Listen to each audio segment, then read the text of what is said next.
श्री श्री राधा माधव। आज मैं स्वयं को एवं मेरे अधीन समस्त वस्तुओं को आपके श्री चरण में समर्पित करता हूँ। आप दोनों मेरे जीवन का लक्ष्य हैं, कृपया मुझे स्वीकार कीजिए। तो एमती मनोभाव रे आमे भगवान नाम जप भी करि परिबा कि आज मु सब किछि भगवान श्री श्री राधा माधवकर पाद पद्म रे अर्पण करूछि। आपण दुई जण ही मो जीवनर गोटे लक्ष्य। आपण कृपा करके मुझे स्वीकार करंतु। नरसिंह भगवान प्रणाम मंत्र भी अच्छी से प्रणाम मंत्र न प्रार्थना कर जप कर समय हे प्रहलाद महाराज, हे नरसिंह देव, कृपया मेरे हृदय को शुद्ध कीजिए और मुझे समस्त बाधाओं से मुक्त कीजिए। कृपया अपराध के असुरों से मेरी रक्षा कीजिए। तो हमें खाली हरिनाम श्रवण करते, हरिनाम गुण कीर्तन श्रृंखला श्रवण करते। रघुनाथ दास गोस्वामी सुंदर भाव कहते कि हमको हमर मन को सुरक्षित करियार अछि कृष्णकर सेवा करबा निमित्त।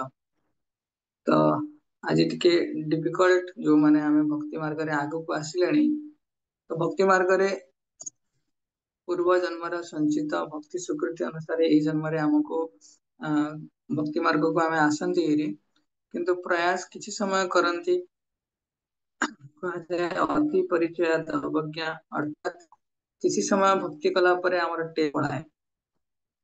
सेठी टेस्ट पड़ेवार विभिन्न कारण आम आलोचना करते, अनर्थ है, अपराध है।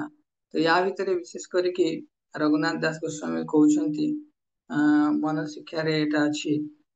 तो हिंदी रे लिखा है कि यह पाखंड और बेईमानी तो गधे के मूत्र की धारा के समान के साथ समान है। तो आम जो भक्ति करती जो पाखंड करती, पाखंड माने ढोंग करती, बेईमान करती। ढोंग आ बेईमान कौन? आम साधु नुह किंतु साधुर बेसरे आमे निजर जश कीर्ति को लुटिया आमे निजर व्यवहारिक ढंग रे प्रस्तुत होगी आसते। तो ढोंग करती। बेईमानी कौन? आमर भक्ति करियार इच्छा ना किंतु कौन एक निश्चितर उद्देश्य नहीं कि आमे आसती। तो ये दुटा को तुलना क्या संगे कराई कि गधर मूत्र सहित समान। तेणु जिते आम आत्मनिरीक्ष करवा को आमको कष्ट हम कहीं कहीं आमे तो आमे अहंकार केवे निजको खराब बोली कहवाई दबनी। तो आम जो कहूचे कि आम गधर मूत्र संगे समान, आम जो अहंकार आम जो बेईमानी ढंग ये चरित्र अच्छी आम भीतर बंचुची सेटा गधर मूत्र संगे समान अच्छी। तेणु यहाँ निश्चय आमको कष्ट हम। स्टिल समस्त को आमको आत्मनिरीक्ष करार अच्छी कि आम भगवान भक्ति करने मार्ग यही अनर्थ आम समस्त साधनार बल को नष्ट कर दे। एमती कि जश प्राप्ति करने, जश प्राप्ति करने कौन मु आज नियम पालन करुछि, मु आज किसी स्टैंडर्ड को फॉलो करुछि, ता पछरे की उद्देश्य अछि, ता पछरे की उद्देश्य अछि, किछि इतर उद्देश्य अछि ना अलग किछि उद्देश्य अछि। तेणु एमिति भी वर्णन करा जाय जेमति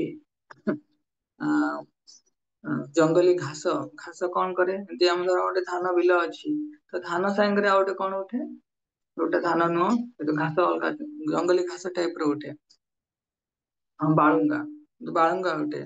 तो सेमती भक्ति लतार जो प्रगति अच्छी, तो ये जो बालुंगा रूपक अभिमान, मिथ्या अहंकार अभिमान कौन करे? ताको अवरोध कर दिए। से आम भीतर जो भौतिक इच्छा, अनर्थ, अपराध किंबा हृदय दुर्बलता अच्छी, तो यही सब जिनस आम भक्ति अवरोध कर हेतु आमको प्रसन्नता आसेनी। आम जिते नाम जप कले, श्रवण कीर्तन कले आमर प्रसन्नता आसेनी। तो निरंतर मन चाहे ये सब को धरिकी रखापी, मन केवे छाड़िया चाहेनी। मन आशा करे कि आम गधर मूत्र स्नान कले आमको प्रसन्नता। वास्तवता सेटा नुहे, किंतु रघुनाथ दास गोस्वामी आउ सुंदर जिनस कहते आमको कौन स्नान करार अच्छी। से कहते आमको प्रत्येक दिन नित्य प्रतिदिन आमको राधा गांधर्विका गिरिधारी तांकर दर्शन, तांकर शुद्ध प्रेम रे स्नान करार अच्छी। आमर भौतिक क्रियाकलाप आमको केवे संतुष्ट प्रदान कर परिबनी। आमे भौतिक कार्य ये भाव सुंदर भाव मु पाठ पढ़ी, चाकरी करी, घर करी, भौतिक संसार भीतर आनंद पाइबी तो चांस ना। केवल भक्त मान संगरे ही ଜଣେ ପୂର୍ଣ୍ଣ ରୂପେ ଭଗବାନଙ୍କର ନାମ ଜପ କଲେ ତାକୁ ଅମୃତରେ ସ୍ନାନ କଲା ଭଳିଆ ଲାଗିବ।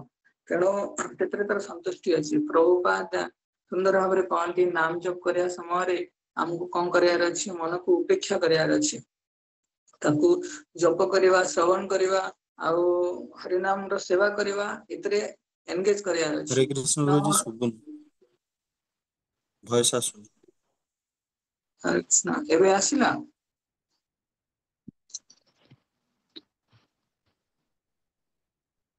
ହରେ କୃଷ୍ଣ, ଏବେ ଆସିଲା? ଆଜ୍ଞା ପ୍ରଭୁ ଏବେ ଆସ। ତ ପ୍ରଭୁପାଦ କୁହନ୍ତି କି ଆମକୁ ମନକୁ ଉପେକ୍ଷା କରିବାର ଅଛି, ନାମ ଜପ ଶ୍ରବଣ କରିବା, ହରିନାମ ର ସେବା କରିବାରେ ରତ ରଖିବାର ଅଛି। ତ ଯଦି ଆମେ ବହୁ ସମୟରେ ଆମେ କୁହନ୍ତି ଆମକୁ କାହିଁକି ଜପ କରିବା ଅଛି, ଟିକେ ଶାନ୍ତି ଦରକାର। ପ୍ରଭୁପାଦ କିନ୍ତୁ କୁହନ୍ତି ଆମକୁ ଶାନ୍ତି ପାଇଁ, ଆନନ୍ଦ ପାଇଁ ଆମକୁ ଜପ କରିବାର ନାହିଁ, ଆମକୁ ହରିନାମ ପ୍ରଭୁଙ୍କର ସେବା କରିବା ପାଇଁ ଜପ କରିବାର ଅଛି। ଆମେ ସମସ୍ତେ ହରିନାମ ପ୍ରଭୁଙ୍କର ସେବକ। ହରିନାମ ପ୍ରଭୁ କିଏ? କୃଷ୍ଣ ଭଗବାନ ନିଜେ, କିନ୍ତୁ ଅତ୍ୟଧିକ ଦୟାମୟ ଥାନ୍ତି। ତେଣୁ ଏମିତି କି ଭକ୍ତି ସିଦ୍ଧାନ୍ତ ଠାକୁର ପ୍ରଭୁପାଦଙ୍କର ଗୁରୁ ମହାରାଜ ସେ କୁହନ୍ତି ଆମକୁ ହରିନାମ ପ୍ରଭୁଙ୍କୁ ଏଇ ପ୍ରାର୍ଥନା କରିବାର ଅଛି ତାକି ଆମକୁ ହରିନାମ ପ୍ରଭୁଙ୍କର ସେବା କରିପାରିବା, ସେଥିପାଇଁ ଆମକୁ ସେ ଯୋଗ୍ୟ ବନେଇବେ।